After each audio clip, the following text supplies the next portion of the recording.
Messenger ko guys, merong biometric. Pagka-open pa lang ng messenger ko, bubungad yung biometric bago siya ma-open. So ako lang makaka-access nun guys. Kahit yung kasama ko dito sa bahay, hindi nila ma-access kundi ako lang talaga. So gusto nyo ba ng ganitong features? Tuturuan ko kayo. Tulad nito, pakita ko muna sa inyo. Ayan.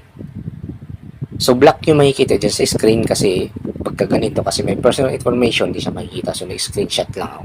Ito yan, unlock with biometrics. So tuturuan ko kayo kung paano. Punta lang kayo guys sa inyong messenger. Ito, messenger. Click nyo yung messenger nyo. Ayan. Tapos click nyo po yung nasa may left side, yung 3 lines dyan. Okay? Tapos yung settings sa may right side, yan, click nyo po yan.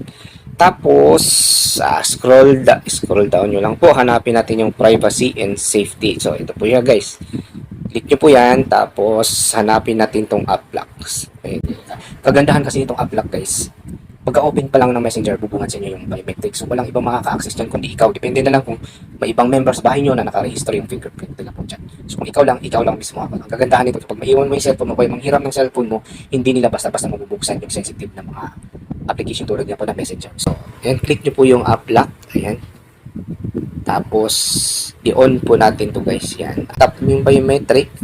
So, ayan. So, yun. Tap po yung biometric ko. So, ang pagpipilian mo dito guys, meron ditong after I leave messenger, 1 minute after, 15 minutes, or 1 hour. So, siyempre ang pipiliin ko dito after I leave messenger. So, safe tayo dito pagka dito yan. Pagbalik tayo sa messenger, back natin, i-testing po natin. So, ayan. Halimbawa, ito yung messenger nyo.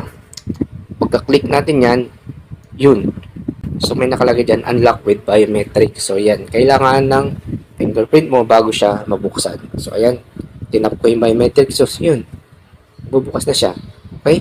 So, yun lang guys. Maraming salamat sa panonood. Sana may natutunan po kayo. Bored ka ba sa iyong bahay o sa iyong buhay? Subukan maglaro sa #1 online casino sa bansa, ang OkBet. Gamitin ang link na sa description at mag-sign up gamit ang iyong mobile phone at mobile number. At pagkatapos mag-sign up, madali lang din mag-deposit dito gamit ang iyong GCash or PayMaya account, pati na rin ang inyong bank account number. So ano pang hinihintay mo? Mag-sign up na gamit ang link na nasa description.